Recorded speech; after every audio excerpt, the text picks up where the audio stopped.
Alright guys, so I've got another video about kind of going over this, but it's not really quite as informative. I didn't think it'd be that big of a video as it is, and I didn't really think there was that many people out there needing help, but apparently there is. So I'm out here at night doing this, so that shows you how much I care about you guys. So I'm going to try to explain a little bit more about this Pioneer head unit to getting the background image on there. Then I had a lot of questions about the bypass. So I'm just going to kind of show you. I've got it off now because I've got the door dinger installed. And there's a lot of you know if you put this in a Silverado, you've got to buy the extra package for the door dinger.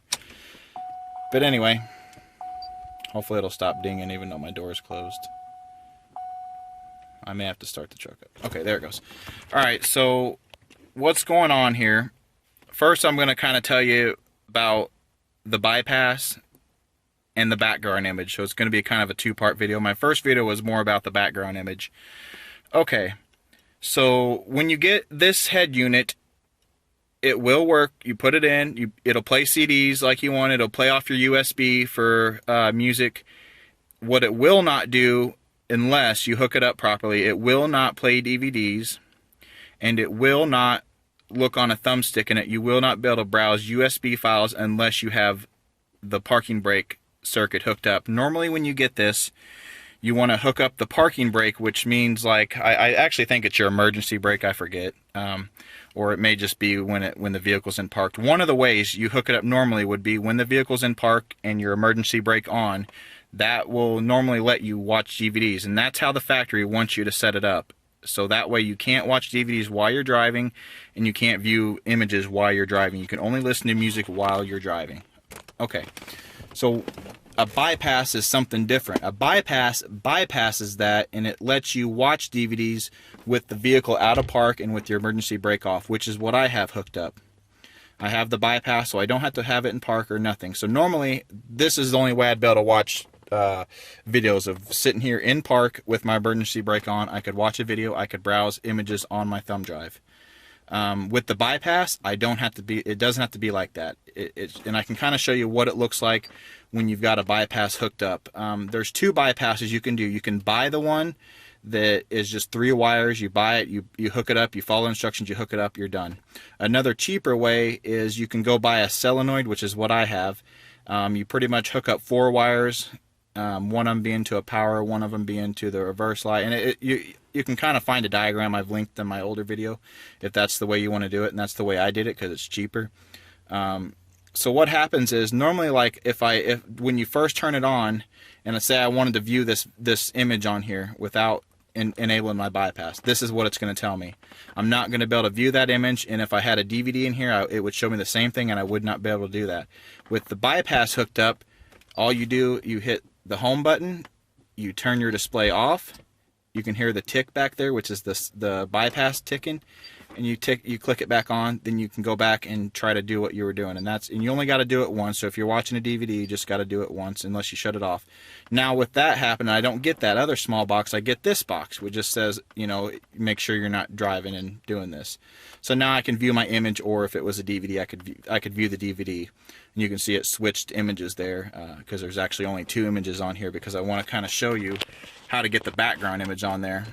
But like I said, you do not need the bypass to put this background image on here, but you do need your parking brake hooked up like normal, so you can normally watch DVDs and view images in park. So you got to have that hooked up, but you do not need the bypass. Now the bypass just makes it better so you can watch them while you're driving. So that's how that works. Okay. So once you get either your bypass or your parking brake hooked up correctly, like the manual says, then you can go on here and browse these image files. I'll make sure I'm going back. Okay, I just shut it off. Okay, so I'm going to go back into the same thing, and it's going to read my. So you only have to do it one time for it to spoof it and kind of think that it's actually in park. So pretty much here, I've got these images here, so I'm going to kind of click them. I've got 2 different ones, and this is how I found the one that fits the best. And you can kind of look through them here and see which one fits. You can kind of see that one doesn't quite fill it up. Then this next one goes wider, but it doesn't quite fill it up. And I did have, these are my older images. I did have one that fits better, but this one is probably the one I'll just leave on here.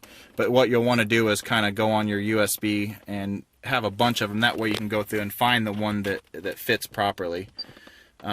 So I'm pretty much just going to keep this one is what I'm going to use. So once you have the image here, you hit this button here.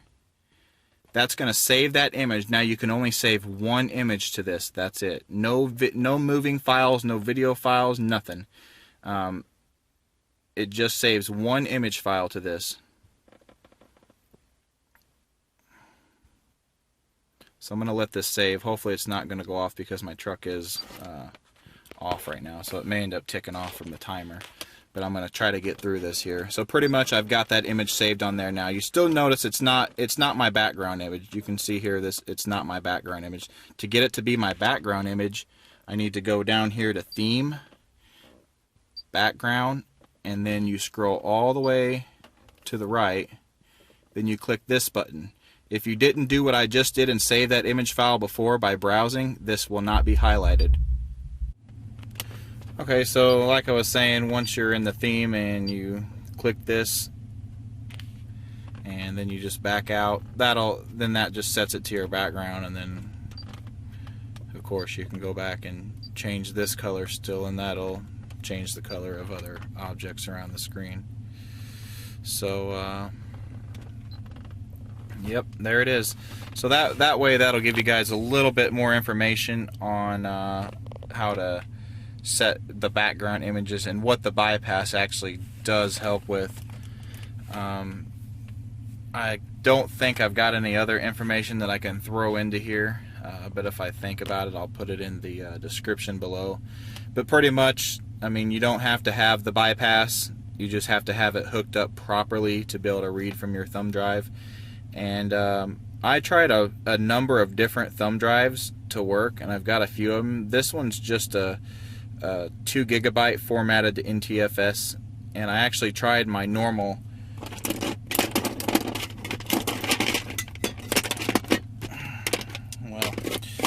it's here somewhere, but anyway, I tried my normal 64 GB thumb drive that I put my music on, because I just have my USB down here, and it would read the music files like normal, but it would not read an image off of it. I don't know why. I even deleted the entire thing and put the image on there and tried it, and then I even put a large dummy file on there thinking, you know, the file is just too small and it's not actually reading any files, and it wouldn't work. So I just recommend go buy a cheap thumb drive, 2 GB, you know, something like that, something cheap that just you can throw in a drawer and keep for just this purpose, and that way you can play around with it, and then you don't got to keep deleting your music or anything like that. So yeah, just put a couple different images on there. I think the ones I had were like 400 by 380, then I had a 400 by 300, but just play around with them and you can kind of get them. I think I pretty much may have settled with just this black bar, and it actually fill in the entirety of the screen. So if you don't want to settle for that, you know, try to mess around with it. I probably got tired of it when I was doing it last year, whenever I did it originally. But there you go. Hopefully this will be a little bit of a update video to help you guys out.